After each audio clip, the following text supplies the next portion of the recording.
stake is the only difference between you and me and people who are in jail.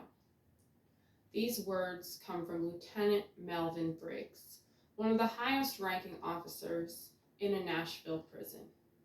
The truth is that due to outdated and misguided policies enacted as part of the war on drugs, millions of regular folks like you and me are in jail, which has a tremendous cost on society. Over the past 15 years, I have worked as a freelance writer. I have seen multi-billion-dollar companies like Core Civic, formerly known as Corrections Corporation of America, being sued for their atrocious treatment of inmates. My friend runs a prison Braille program where inmates translate textbooks into Braille. And over the years, I've become more aware of how this issue impacts members of my community. This is a problem that truly affects everyone. The nation's prisons were never meant to house millions of offenders accused of minor crimes. The current trend is unsustainable. Lawmakers need to find a better way to keep nonviolent offenders out of prison and at home with their families.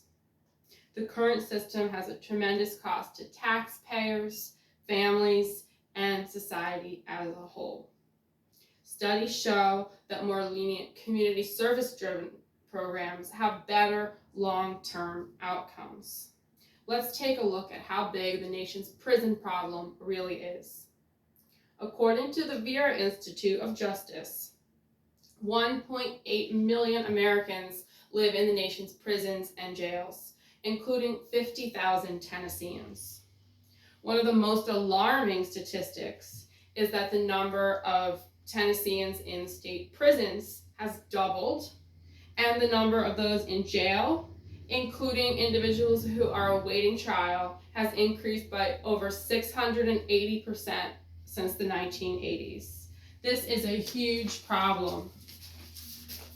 The following chart shows how the nation's prison population has skyrocketed since the war on drugs.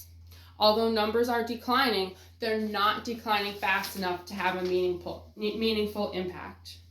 With so many criminals in jail, we expect that crime rates would decrease dramatically, but this is not the case.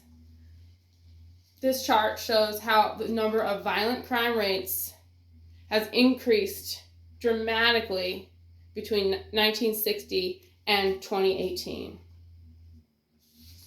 This is a huge problem, and it has a huge cost. It costs a fortune to build, staff, and maintain jails.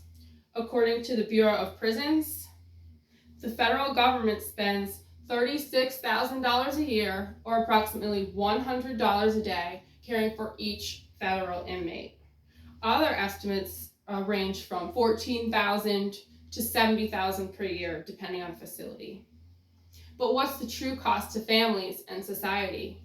In the community, children are deprived of their parents, which can affect their success in school and in life. And grandparents are left caring for young children while they work multiple jobs just trying to make ends meet. This is a huge problem, but there's a simple solution, and it's already being used.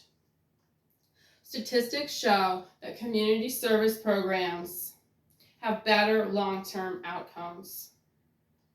Many countries allow nonviolent offenders to exchange prison sentences up to 6 months for 240 hours of community service, about 6 weeks of full-time employment. According to the Journal of Experimental Criminology, offenders who completed community service programs had 1.2 fewer convictions after 5 years compared to those who were incarcerated.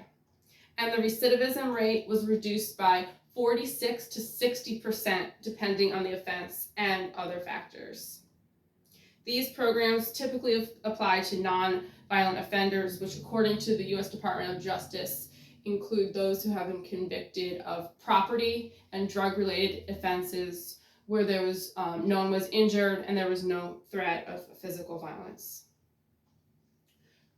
Community service programs also provide a number of practical benefits. They allow offenders to gain work experience, and they support tax-funded programs that benefit the general public.